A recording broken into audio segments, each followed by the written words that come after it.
Mike, good afternoon to you and welcome out right into the middle of the pitch here at Sixfields. And when you look around, it looks like a vast space, one football pitch. Well, imagine 1,000 football pitches, because that's the size of the area within the Bolivian rainforest that is named after Northampton Town because of, as you said, the great work they did within Planet Super League and winning the Community Impact Award. This is the Clarks who've been involved in 3 years of it. We've got some lovely rain catchers here. These two are going to give us a big smile. They've been watching the Euros. Harry Kane is their favourite. Look at all these wonderful bits and bobs here.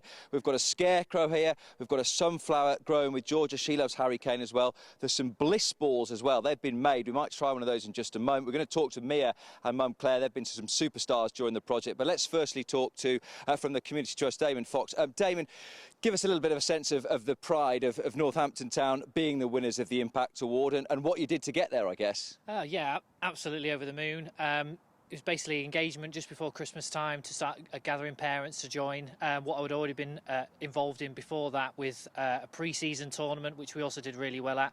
And it was sort of a big positive on us was trying to engage parents while we were obviously in lockdown and also not having fans in the stadium. So it was trying to bring the club and the community together in something that we could do whilst they weren't able to come in and watch the football. Yeah, did that give you a bit of a sense of still a collective spirit, because the players have been out here having to do their business in front of an empty ground for the whole season, that actually this kept the people of Northampton and the Cobblers fans all together as one still? I definitely think so, yeah. Obviously we had a really good season before we got promoted and we weren't able to showcase that last season in League One with fans here, but by interacting them with something like this, which has got a great impact not just on the club but also in the county and then nationally, and now obviously say with the award with the saving of 1,000 football pitches in a rainforest, has been absolutely fantastic. And you've got your certificate there. Yep. 8,236 kilograms of carbon dioxide. So give us a sense of the little things that can make that massive difference. Absolutely. I mean, even myself just getting involved in starting to walk to places instead of using my car, so I was now walking to the stadium to work rather than driving in here. Other things like hanging your washing outside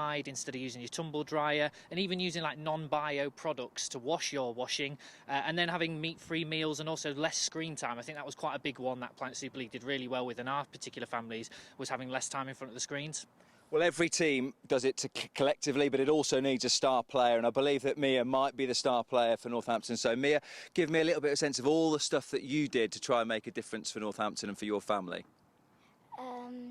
Hang washing on the line instead of using tumble dryer, and we made crests out of eggshells when we would normally throw them away.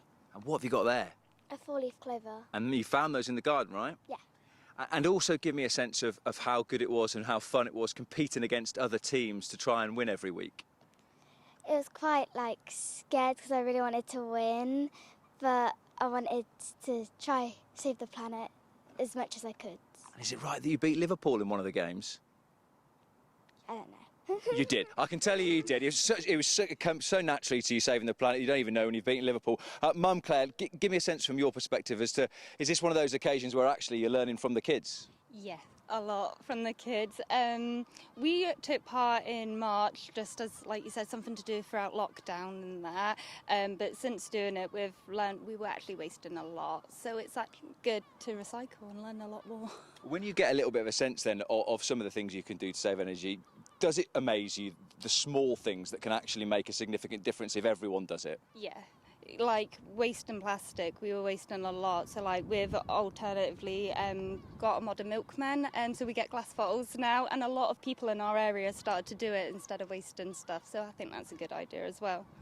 Dave, just give me a plan before we go of what the idea is for the future and how at Northampton Town you want to continue to grow these great ideas. Yeah, absolutely. Obviously, we've done really well so far. We had quite a large engagement of families, and we want to continue that. So there's a new summer season that's just started, and they're starting to gear up ready for a new season in September. They've got now 39 clubs involved, which is ever grown, which is great to see them joining us. So we'll continue to promote it through the summer and hopefully engaging in our holiday programmes as well, which will then continue that into the new football season. Now we've got fans back as well. Damon, thank you very much indeed. The one thing left to do before we go this afternoon, as I said, sustainability extends all the way to food. So I'm going to try one of these little bliss balls. We've got some dates, got some coconuts, a bit of lime juice. Absolutely delicious. Georgia, you've done a fantastic job there. Mike, I'll try and save one of these for you back in the studio. Absolutely great.